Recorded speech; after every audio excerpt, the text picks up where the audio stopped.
All right, let's dive in. Today we're tackling a subject that might not sound like the most thrilling thing in the world. It's taxes.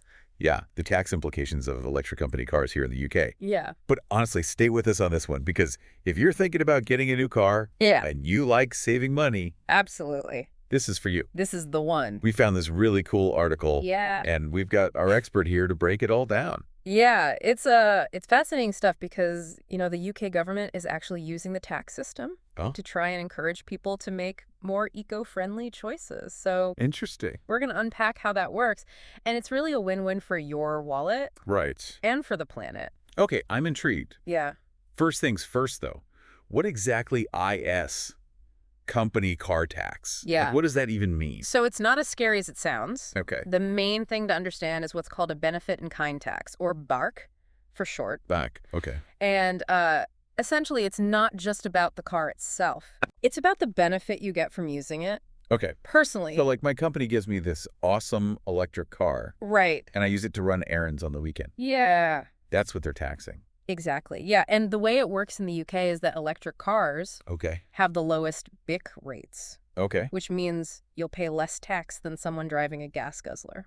Interesting. So, how much are we talking here? Can you give us an example of how much someone might actually save Yeah, for sure. by going electric? Let's say you're looking at a brand new electric car, Okay. 40,000 pounds. Okay.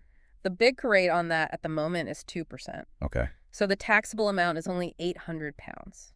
All right. I'm following so far, but what does that mean in terms of like actual pounds that I'm keeping Yeah. or not giving to the tax man? So that depends on your tax bracket. Right. So if you're in the 20% bracket, Okay. you would pay 160 pounds per year Okay.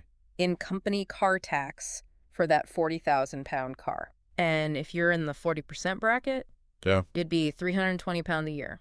Hold on. That's less than like a fancy coffee a day It is. for some people. Yeah. I'm starting to see why people are getting excited about this. Yeah, it is a pretty nice incentive. It is. But one thing to bear in mind, though, is that while electric vehicles are still way ahead, Yeah. the BOOC rate is going to increase by 1% every year Oh, okay. for the next few years. So to really illustrate this, let's compare it Yeah. to a petrol car. Yeah. Good idea. Let's keep that 40,000 pound price tag. Yeah. So if you went for a petrol car with, let's say, 130 grams per kilometer CO2 emissions, Okay. what would that look like? So that would be in a much higher BOOC bracket, Yeah, okay. something like 31%. Oh, wow. That's a jump Yeah, huge. from the 2%. Yeah. So in terms of annual tax, what does that look like? So for someone in the 40% tax bracket, Yeah. you'd be looking at 4,960 pounds Oh, ouch.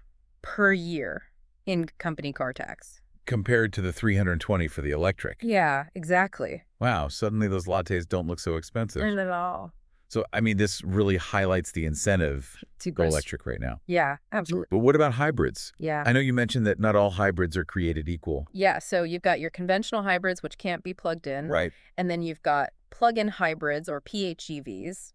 Yeah. And because they've got lower emissions and they can run on electricity alone for a certain distance, they actually get more favorable BIC rates. So the further I can drive electric only, Yeah. the lower my tax. Exactly. Yeah. So the BIC rates for PHEVs are tiered based on their electric range. Okay. So for example, this financial year, Mhm. a PHEV with less than 30 miles electric range Okay. has a 14% BIC rate. Yeah. But if you can boost that range to between 70 and 129 miles, Okay. that drops down to 5%. Wow, that's significant. And if you can find a PHEV with over 130 miles of electric range, Okay. then it qualifies for that same 2% rate 2%. Wow. as a fully electric car. So that's some serious savings as that range increases. It is, yeah. But I'm sensing there's a but coming.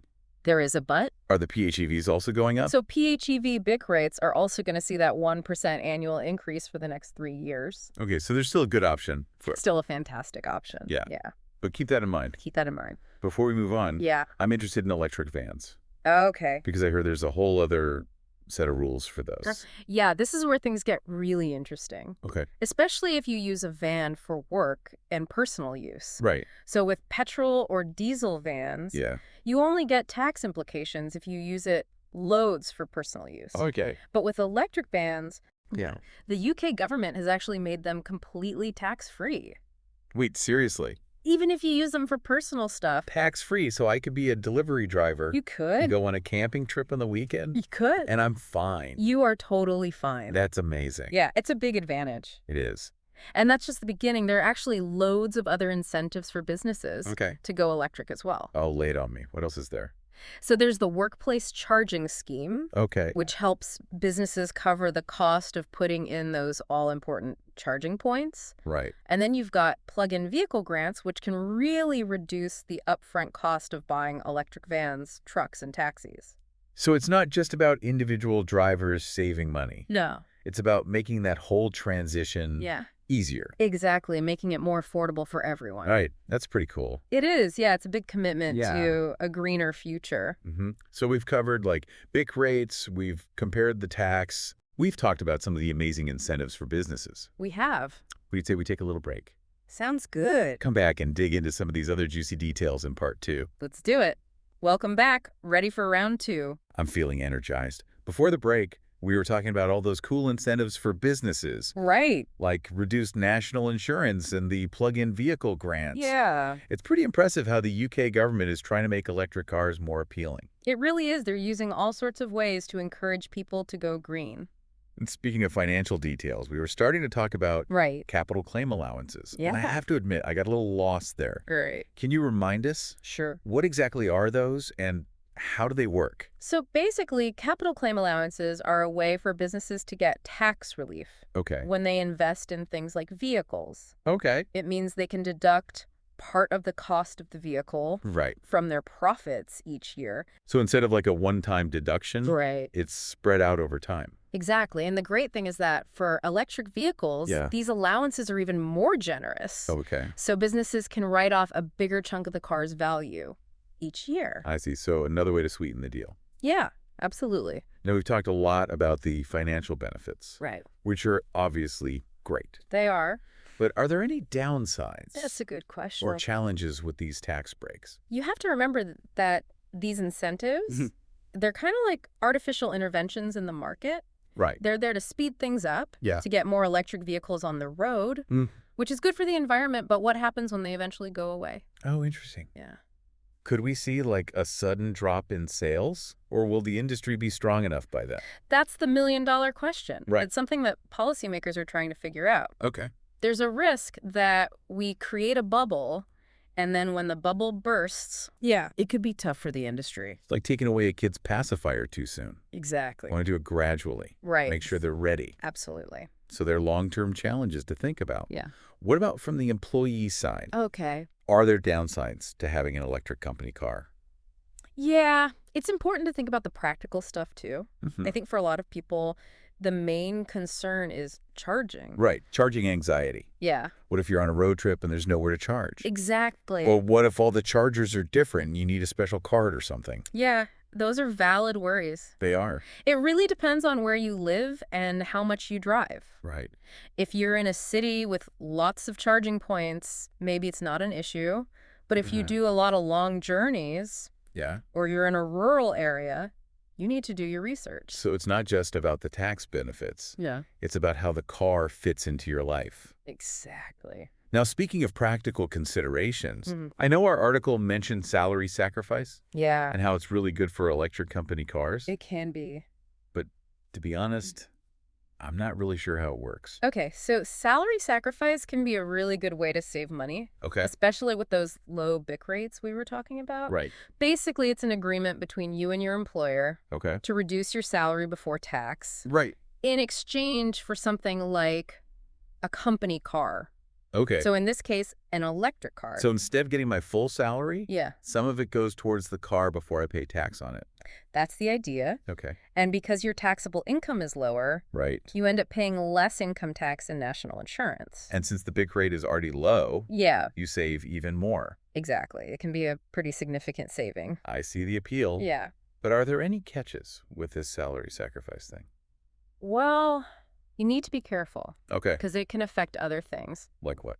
like your pension contributions or your mortgage eligibility, Right. even some benefits that are calculated based on your gross salary. So you gain in one area, Yeah. but you might lose out in others. It's a trade-off. It sounds like it's really important to get some advice Definitely. before doing salary sacrifice. Yeah, you need to understand all the implications and make sure it's right for your situation. All right, well, I'm feeling much more knowledgeable now Good. about electric company cars and all the tax stuff. Yeah. But before we wrap up this part, I have one more question. Okay, shoot. We've been focusing on the money side, Yeah. which is important, It is. but what about the environmental impact?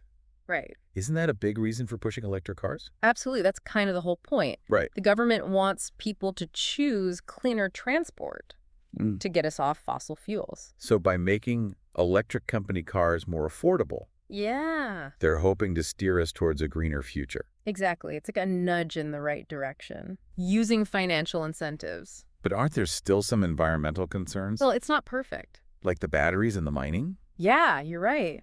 It's not black and white. No, there are definitely areas where things need to improve. So it's a step in the right direction, It is. but not a perfect solution. It's complicated. Right. But the good news is there's a lot of innovation happening. Nah. Companies are constantly working on better batteries Yeah. and making the whole process more sustainable. So it's an ongoing thing, It is. a journey towards a greener future. Exactly. It's always evolving. Okay, so I think we've covered a lot of ground, We have. but there's always more to explore, right? There is. We'll come back in part 3 for some final thoughts and reflections. Sounds good. So stay tuned for the grand finale. And we're back for the final part of our electric company car deep dive.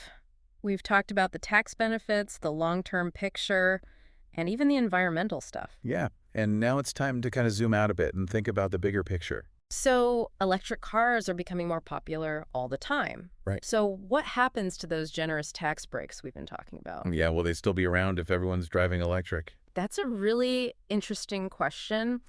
It's possible that as more people go electric, Yeah. the government might start phasing out some of those incentives. Oh, okay. They might introduce new ones Right. or focus on other things like charging infrastructure Yeah, makes sense. or even supporting research into better batteries. So it's a constantly changing landscape. It is, yes, it's always evolving. So for someone thinking about getting an electric company car now, Yeah.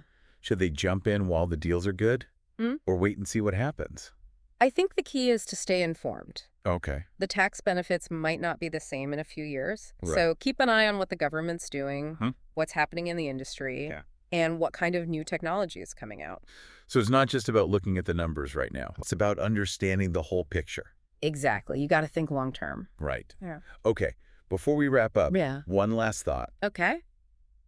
We've been talking about the UK. Right. What about other countries? Good question. Are they doing the same kind of things with taxes? Yeah. Well, it really varies. Okay. Some countries are really going all in on electric vehicles Mm-hmm. with lots of incentives. Right. Others are a bit slower. Yeah. Maybe they have other priorities Yeah, yes so. or less money to spend. So it's kind of a race to see who can be the most electric car friendly. There's definitely some competition there. Yeah. But at the end of the day, Yeah, it's a global challenge. it is. We need to work together, share ideas, Right. and all be committed to a greener future. Well said. Yeah. Well, I think that brings us to the end of our electric company car deep dive. Yeah, I think so. I hope you found it helpful I hope so too. and maybe even a little bit exciting. A little bit. Remember, knowledge is power, It is. especially when you're making big decisions Absolutely. that affect your money, your life, and the planet. Yeah, stay curious, stay informed. And keep on diving deep. Yeah. And until next time, happy driving.